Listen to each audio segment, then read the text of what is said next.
What's poppin', y'all? It seems like Joe Budden be coming in like a wrecking ball, no Miley Cyrus, to a lot of establishments that he's been in, whether it's Complex, Spotify, hell, I mean, his own co-host left him. He's riling up a couple of things, but unfortunately for B-Dot in this case, Joe Budden destroyed one of the most legendary podcast platforms in hip-hop history that's had so many culturally relevant moments, and that is the Rap Radar podcast. So for those who may not be familiar, B. Miller was one half of the Rap Radar podcast, the other half being Elliot Wilson. Elliot Wilson, legendary journalist within hip-hop, been in the game. He's like 50-something, been in the game for 30 years or so, even more, and at the heights of the game of his craft. B. was really known and respected for like journalism, but also he would do these lists, end-of-year lists, things like that people would look into a lot, and they came together to form the Rap Radar podcast. They did the legendary Drake interview that was post Pusha T beef. They did a recent Tyler the Creator interview a couple of years ago, the one that went viral for Tyler the Creator calling out a rapper that fit the description of Ian, who is a newer rapper, a white rapper. And they also did, I think, this Jay-Z interview as well. They've always been able to get massive guests and have big moments when they dropped, but they just disappeared and nobody really knew why. Elliot Wilson started doing his own thing and people were wondering, well, what's B-Dot got going on? Well, B-Dot would explain what he has going on while he was on the Joe Budden podcast and talks about him not even knowing what happened. I thought the terms were fair. You know what I mean? I was just ready to get back to work.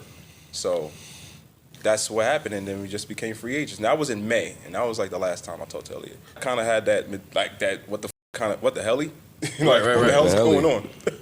You know, and that was... But you never demanded answers from him. Did you ever have the what the hell conversation with Elliot? The last time we spoke to him. That's the last time we spoke was in That's the May. part that... We're friends.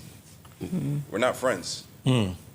We're friendly, and I got love for him, but we're not friends in the traditional sense. It's not like I'm hitting him up casually like, hey, it's Saturday, let's go get a couple Budweisers. Mm-hmm. You know, like, that's not our relationship. And never been. Nah, it's never been. So to preface this, B-Dot is talking about how they had a deal on the table for Rap Radar to get picked up by, I don't know, some podcast network, some publication, some platform, some media company, who knows. And they were going to go work there. They were going to sign a deal. They said a deal was on the table. And then B-Dot talks about how, okay, well, the deal was just like, I was just sitting, waiting on the deal, and then the deal wasn't signed. So if Elliot didn't sign the deal, then there was going to be no Rap Radar because I guess they didn't just want B-Dot himself. And no, actually, the company decided that they didn't want to do the deal anymore, and he just waited it out, Elliot. And he found this odd, and then he goes into the fact that they weren't really friends, or that's how he sees it at least. He said, oh yeah, we weren't really friends, we were business partners, and that kind of makes sense, but I mean, if Joe thought they were friends, which he did, then I think it's a bit surprising for them to say that they were never friends. I think maybe B-Dot was just a bit, I guess, disturbed by how Elliot Wilson handled their situation, and B-Dot felt like he was left high and dry, whilst Elliot Wilson now has a job with Uprocks with DJ Head, who was pretty much the spokesperson for Kendrick Lamar during the beef, and this other guy, I don't know his name. Joe Budden will mention him, but they've got their own show now on the West Coast, and Elliot's doing his own thing. Elliot's popping now. But funny enough, B-Dot decides to blame this all on Joe Budden. You know, Elliot's a cool guy. You know, working with him isn't necessarily the easiest thing to do, but I think that like Did you enjoy it? Yeah, it's been fun. We made history. You know, we did a lot of iconic But, you know, I think the last year and a half has been exacerbated, you know, because of you, Joe Budden. Oh, yeah. Uh-oh. No, now we here. Yeah. Oh, shit. Yeah, we here now. You are Yoko Ono. Oh, Because when we had you on the show, 2023, I feel like you antagonized and you gassed him into leading into this antagonistic persona that we see right now that's kind of becoming a little bit unrecognizable. And I feel like that was deep. I saw the effects of that shortly after because Elliot slighted Drake, he slighted SZA, who else was it? It was like Nicki Minaj. I was recently Minaj, it was Sway, Angie Martinez, and I'm like, it was a lot. What the hell is going on? And I feel like you your influence encouraged him.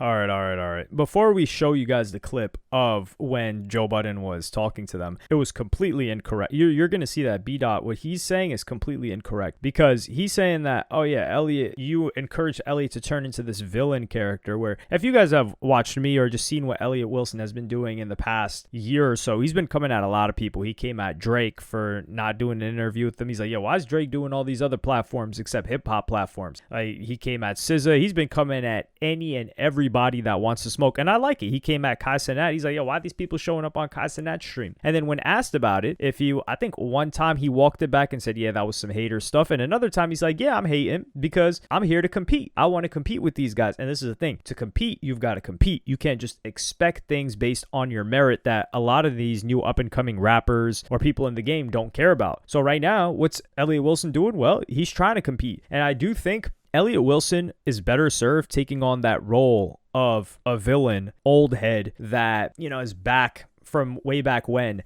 But they need to pair that dynamic with a young buck. That's the problem. Like, they keep throwing Elliot Wilson on these shows with other people that has the same demo. The reason why Everyday Struggle worked so well is because Elliot Wilson was basically the role. Right now, Elliot Wilson is the role that Joe Budden played. Like, all of us, when we were watching Joe Budden, right, man, who's this old dude that's just hating on the new generation? Like, yo, this guy's hating on everybody. He's hating on Uzi. He's hating on XXX. He later on would listen to XXXTentacion and enjoyed his music and showed him a lot of love. But there were two audiences. So there was this audience that hated Joe Budden wasn't too familiar with Joe Budden. And then there was this audience that hated academics. They're like, who's this new guy that just came from streaming? Like, what the hell is a Twitch? This guy's on YouTube. This guy doesn't know hip-hop history. This guy doesn't know the insides and outs of the business. So you got these two conflicting fan bases, which leads to higher viewership. But also over time, they start to appreciate the co-host. Some still hated them, but then a lot of people that liked academics probably became lifelong Joe Budden watchers after. Maybe some of them stopped watching academics. Who knows? And maybe some of them just watch both. But you need this dynamic, which I don't think they're creating for Elliot Wilson. And Elliot Wilson isn't creating it for himself either. So there's that. So that's why I think it's a good thing that Elliot Wilson is taking on this role, because what's the other option? Pretending that you like Netspend as a 50-plus-year-old man that was here in the quote-unquote golden age of hip-hop of the 90s? Like, come on. We're not going to do that. And I just use Netspend. We'll use Ken Carson, too. I just use Netspend because he's a really, really young guy that's, like, popping now. And got it on his own without being signed or affiliated with anybody necessarily. So I do have a level of respect for Netspend. That's why I don't want to just use Ken Carson, because Ken Carson kind of got on because of Cardi. So there's that. But I'm going to play you guys the clip where Joe Budden was actually giving them a lot of advice, but B-Dot said that this is what sent everything for a tailspin. And B-Dot are bigger than Rap Radar. So we got to rebrand ourselves. Elliot Wilson and B-Dot podcast. I just told y'all 20 minutes ago, I just see the value in people and things. I believe this. I'm not saying that because y'all sitting here. But nobody is going to put Rap Radar. Easy. Not too much on Rosenberg. Easy. Not too much on Rosenberg. No comment. But no one's going to put Rap Radar in the same breath as Oh, okay. I hear what you're saying. Joe Budden, Gilly, Nori, and whoever else they name when they're Vlad. So do you think this is the age? So do you think this is the age of kind of self-branding in a sense, like that these are the brands, the individuals are the brands more so than yeah, I've been thought that, but not to say that you can't get by as an entity or with an entity, but in this space, the people that love us and y'all, they don't love.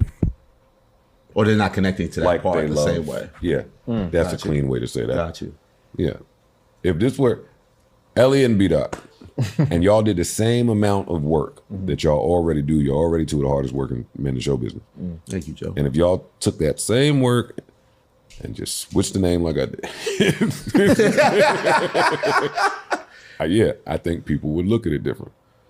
Because they put you here out of respect and on the strength of L, the name, the value that L carries. But this ain't. This ain't nothing else. Right. Don't get me in trouble.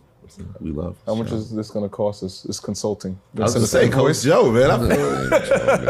It ain't console because y'all ain't gonna do it. y'all ain't, you in the 360. I think the funniest part about this is when he's like, "Oh, this ain't consulting because y'all ain't gonna do it," because that's really how it works. You give people $1 million worth of game, pun intended, and they'll be like, "Damn, that's some crazy game." Go back to doing the same thing that they've been doing, not changing a single thing up, even knowing that what you told them would work. They just figure out a way not to do it. But does this sound like he's encouraging Elliot to do anything crazy, to turn into a personality that he finds unrecognizable? Elliot Wilson, from the minute I watched him, I believed that internally he felt this way. He just didn't externalize it because he was still getting all the opportunities. Like, for example, if you feel like you're a hotshot and you deserve big rappers to be on your platform and you're a historical figure, well, if all of those things are lining up and manifesting in reality, you don't gotta pop your ish. But when that stops happening, that's when that personality trait comes out and you're like, yo, why aren't these guys messing with me? I'm him. Why doesn't the market think I'm him? And that's the thing. And the point that Joe Budden gave them is nobody cares about a Rap Radar. Nobody really cares about an Uproxx. Nobody cares about a Hip Hop DX. Like we know those things. We know those brands, but people are not attached to a Hip Hop DX. That's why brands like Nike, Adidas, etc., they have to consistently be getting new people sponsored by to sponsor their shoes. Like, for example, OG Nike quote unquote sponsor, if you want to even call it that, is Steve Prefontaine. He's like a legendary track runner back in the day, Oregon days as well. And he like had a tragic death at a young age from a car accident. But if he was still the figure that they base Nike on, Nike would not be selling the way that it is right now. Air Jordan, that's a mythical figure. Like, Air Jordan is a mythical figure, and that's the thing. Air Jordan is attached to Michael Jordan. But then they're constantly cycling in new people because the people that buy from the brand have an attachment to the player, the sponsor, etc. So Joe Budden is telling them like, yo, this Rap Radar thing, people are here and they've got you here because you're Elliot Wilson and you're B-Dot. And you guys should be doing your own thing on the side of this and leveraging any new attention that Rap Radar may have given you at that point in time, because Rap Radar had a lot of attention on them, especially like blog era. Like, for example, like Two Dope Boys, those platforms, they used to be the primary drivers at that point in time and they had a large following. So leverage what you got from that and build your own platforms, and then you can bring those people to Rap Radar, and then you can negotiate a better deal and have your own thing going on at the same time, which is excellent advice. And then B-Dot's just looking at it like confused. And I think it's just because he's in such an antiquated system and mindset, which Elliot Wilson is still in. But I think at that point in time, Elliot Wilson was the gears were starting to roll in his head. And he's like, hold on, if I can do this myself, and if people are here, people don't want like Rap Radar, people are here for me as well. Well, that means I can probably get a deal myself. And Elliot Wilson ended up going to Tidal for a little while. But this continues. I don't get it. I think we have kind of separated a little bit. You know, Elliot was doing Crown. I had the show on Complex. Y'all not hearing me. You still naming all these people. Crown is who? It's Elliot's. Right. Okay, we're not going to talk. We're not going to talk to that. Oh, boy. And, No, B-Dot's still a little shy, though. B-Dot's a little shy still. Yeah. I don't all right, so like I'm not talking about that. I'm yeah. saying to y'all to build y'all, and you telling me about everything else. I'm saying build y'all while you do all other shit. Crown, Tidal, this, Complex, MTV, use them to market y'all and then reroute all of the money to y'all because y'all will get paid more. I don't understand why they were laughing in this conversation. He's completely spitting facts. And this is briefly what I just told you guys earlier. Like, for instance, Academics and Joe Budden, their brands grew a lot by being on Complex, and they assisted Complex a lot. The thing is, once Joe Budden and Academics left Complex, it's not like people that were fans of Joe Budden and Academics were like, yo, we're going to keep watching Complex. No. They left with them. But the people that watched Complex became fans of Joe and Academics had they not known them before, or became fans of one of them and followed them, because it's always going to be about people. Now, for example, when you think of a Complex, what do you think of? You don't think at a certain point in time, especially historically, right? But you just remember names. Like, for example, you remember, if you think Complex, right? Oh, Emily Oberg. Maybe you think Complex covers, magazine covers with certain artists on that. But that era is long, long gone. But you think of like a Emily Oberg, you think of a Speedy now. You think of a Joe LaPuma, right? For the sneaker shopping. You think of a Hot Ones. And each of those has their own figure. Like, if they replace the Hot Ones guy with someone else, ooh, and that's where people that the guy on Hot Ones are able to command such a big deal because they know, oh, good luck finding another guy that people are going to be as interested in and engage with this show as they are with me. And this is an example of something that happened with Academics. Academics has this thing called The Academy, and this happened with the Joe Budden Network as well. The Academy, where he was trying to get, like, number one, people are fans of Academics, not The Academy. So when Academics tries to get Troy Ave on a show, or he tries to have like people from his Discord do their own show, nobody's watching it unless Academics is there. And unless you're able to build people, this is why what No Jumper does is really impressive, because Adam 22 is the only guy that I've seen that is able to build up talent to exist on their own and people become fans of them, and No Jumper as a brand / universe. Now, it takes a lot of drama. And I would say like Adam 22 is probably not as commanding and enthusiastic maybe, or charismatic as a Joe Budden, for example, or Academics or anybody else. But also, I wouldn't even necessarily say just that. It's that his platform began with interviewing other people. So there was always this element of, oh, who's Adam 22 with? Or who's No Jumper presenting versus an Academics or a Joe Budden. People are like, yo, what are these guys saying? And their brand was just them for a very long time. So that's another way to look at it. But Joe Budden Network, he tried to give these girls a show flops, it's doing abysmal numbers. The platform is there, but people are interested in Joe Budden. They don't care what these girls are doing unless Joe Budden is on their show. So circling back to the most recent podcast, B-Dot talks about how like he's getting these messages from the streets of what people are saying about Elliot. I'm going to run you guys that clip, and it just goes to show that B-Dot is not up to date in what's going on in the landscape. It kind of taints the work that we've done, you know what I mean, overshadows it, you know what I'm saying? Because the messages that I get in the streets, they don't say, the Elliot Wilson, they said the rap radar niggas is whack. From the rappers and the managers and, you know, like... What's up with your mans? Yeah, a lot of those. You know that scene in Casino when Nicki's talking to Sam? That's the conversation. And I've had these conversations with Elliot. I pulled him to the side, but, you know, you can't tell a grown man what to do. Did you block Elliot? No, I ain't blocking him. You're just not speaking. He said no more. No, I never blocked Elliot. I don't even follow Elliot, man. Wait, you don't follow Elliot? Did you ever follow him? Nah. I mean, Nah. So here he says like, oh, people are saying like, yo, get your mans. He's doing this and that. The people that he's listening to are not big enough of a crowd that is going to pay him or make him money. It's like you're hearing from such a vocal minority. And Elliot, the thing is, Elliot's being talked about. Like, I'm talking about Elliot, right? Kai Cenat's maybe replying to Elliot. Academics is talking about Elliot. It's attention economy. Like, it's cultural currency. Like, maybe B-Dot has a lot of that, but that's not really going to pay you out. And Elliot has both. Like, he's trying to merge into like being talked about more, which is working in his favor. All these people that I just named, when are they talking about B-Dot? Never. And if people aren't talking about you, they don't care about what you have to say. So how are you going to present a deal to, or especially if you want a deal from any platform based on like what, your history? People are like, yo, what are you doing now? Elliot can be like, yo, these guys are talking about me. I got motion here. These are the views that I'm doing. Regardless, I still think Elliot should have his own platform, which he doesn't. But we're going to get into that because Joe Budden calls Elliot on the phone live while B-Dot is there, which, man, Joe Budden is really about that content. So we're going to run that real quick. You ain't even spoke to B-Dot since May, you piece of shit.